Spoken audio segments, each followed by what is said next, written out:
Koos die koeroe met die kromste horing. Hy hardloop so vinnig, dis 'n wonderstorie. Al die ander wild in die veld lag vir Koos en sê hy's vreemd gemaak.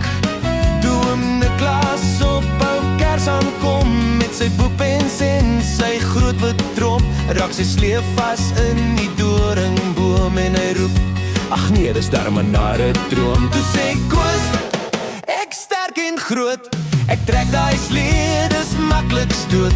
En van hy aan, dis nou waar, Koesie kudde is die Kersfeesster. Oom Niklas lag, sy maag skud rond. Hy gee vir Koos 'n klokkie van brons.